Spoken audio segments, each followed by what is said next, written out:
Yan, so guys, what's up and welcome back to our YouTube channel. So for today's video nga po, share ko naman sa inyo kung ano nga ba yung mga dapat natin kainin pagka low blood po tayo. Syempre, low blood pressure ayan, kinaklaro ko lang. Ayun, excuse me, kasi nadidigay ako kaya ganun eh. Pero yun nga, kinaklaro ko lang, ito nga po yung share natin ay para sa mga taong low blood pressure. Ayan, pero sa bulol wala pa tayong alam dyan. Alamin pa natin kung meron bang gamot sa bulol. Pero yun na nga, ayan, kung low blood ka, eto nga po yung mga tatlo sa dapat mo kainin. Actually, hindi lang tatlo to, marami din tayong may example dito. Pero eto yung mga dapat nating tandaan na mga dapat natin kainin pagka tayo low blood.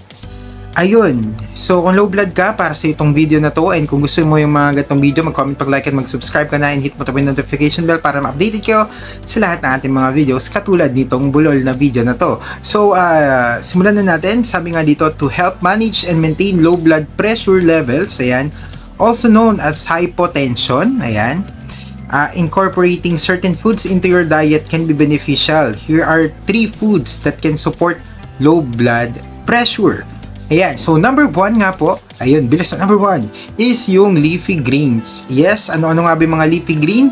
Ang leafy green daw ay vegetables like spinach, kale, Swiss chard, and collard greens are rich in nutrients such as potassium, magnesium, calcium, and which are essential for regulating blood pressure nga daw. Ayan, so these greens are also high in nitrates daw, which can help relax blood vessels and improve blood flow, contributing to lower blood pressure levels. Ayan, so alam niyo na, di ba? Yun, yung una natin is yung leafy greens. So, and kung bakit nga ba dapat leafy greens sa kinakain natin. And number 2, ayan, is yung walang kamatayang berries. Ayan, sabi nga dito, berries including blueberries. Ayan, mga mahilig sa blueberries yan. Strawberries and raspberries are packed with antioxidants called anthocyanins.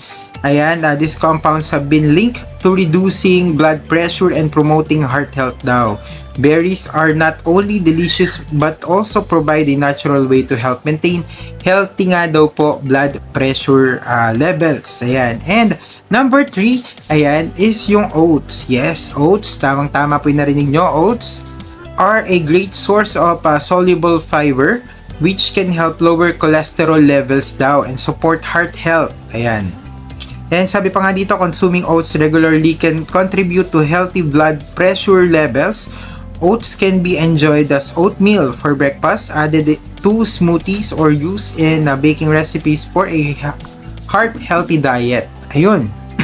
So again, ako proven ko rin talaga yung oats na yan. Hindi ako naglo-low blood, hindi ako nag-high blood dahil sa oats. Meron kasing time na nagda-diet ako and puro oats.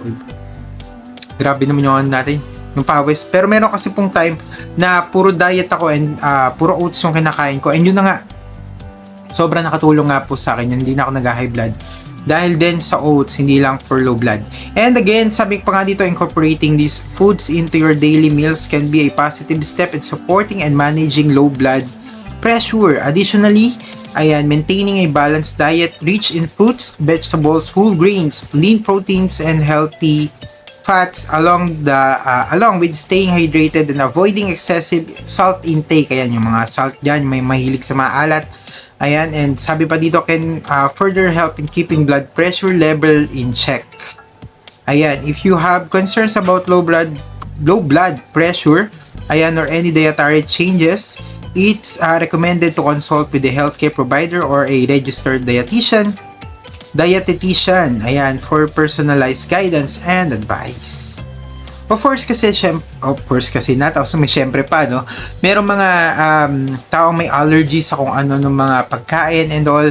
And kuminsan kasi meron din tayong mga binabala-balanse dyan ng mga dietitian natin or mga doctor natin para mas effective nga po sa atin. Kasi syempre iba-iba din naman yung mga reaction ng katawan natin sa mga bagay-bagay. So syempre much better pa rin talaga na meron din tayong intervention. Wow, intervention yun. Pero yun ng mga doctors or gano'n. Pero more or less, ito din naman yung mga ipapayo nila sa inyo, yung naibigay natin dahil yun nga po yung mga magandang kainin natin pag tayo ay low blood pressure.